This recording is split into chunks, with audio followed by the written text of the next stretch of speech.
Cerita wanita taat ibadah masuk neraka gara-gara air wudhu. Jalan hidup manusia sudah digariskan Sang Pencipta.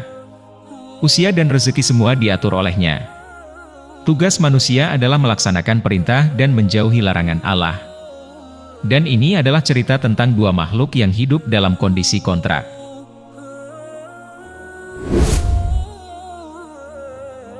Seorang laki-laki kaya raya dan perempuan papa.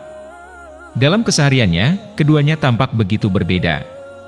Sang lelaki hidup padat oleh kesibukan duniawi. Sementara wanita yang miskin itu justru menghabiskan waktunya untuk selalu beribadah. Si perempuan miskin ini hanya memiliki satu harta yang bisa terlihat oleh tetangganya. Sebuah bejana dengan persediaan air wudhu di dalamnya. Ya, bagi wanita taat ini, air wudhu menjadi kekayaan yang membanggakan meski hidup masih pas-pasan. Syekh Abdul Wahab Asy-Syarani dalam kitab Al-Minahus Saniyah mengisahkan, suatu ketika ada seorang yang mengambil wudhu dari bejana milik perempuan itu. Melihat hal demikian, si perempuan berbisik dalam hati, kalau air itu habis, lalu bagaimana aku akan berwudhu untuk menunaikan sembahyang sunnah nanti malam?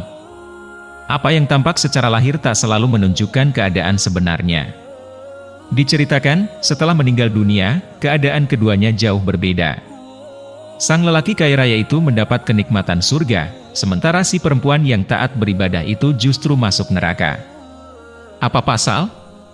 Lelaki hartawan tersebut menerima kemuliaan lantaran sikap zuhudnya dari gemerlap duniawi. Kekayaannya yang banyak tak lantas membuatnya larut dalam kemewahan, cinta dunia, serta kebahilan. Apa yang dimilikinya semata untuk kebutuhan hidup, menunjang keadaan untuk mencari ridha Allah. Pandangan hidup semacam ini tak dimiliki si perempuan. Hidupnya yang serba kekurangan justru menjerumuskan hatinya pada cinta kebendaan. Buktinya, ia tak mampu merelakan orang lain berwudu dengan airnya, meski dengan alasan untuk beribadah. Ketidakikhlasannya adalah petunjuk bahwa ia miskin bukan karena terlepas dari cinta kebendaan melainkan dipaksa oleh keadaan. Syekh Abdul Wahab Asy-Syarani menjelaskan dalam kitab yang sama bahwa zuhud adalah meninggalkan kecenderungan hati pada kesenangan duniawi, tapi bukan berarti mengosongkan tangan dari harta sama sekali. Segenap kekayaan dunia direngkuh untuk memenuhi kadar kebutuhan dan memaksimalkan keadaan untuk beribadah kepadanya. Nasihat ulama sufi ini juga berlaku kebalikannya.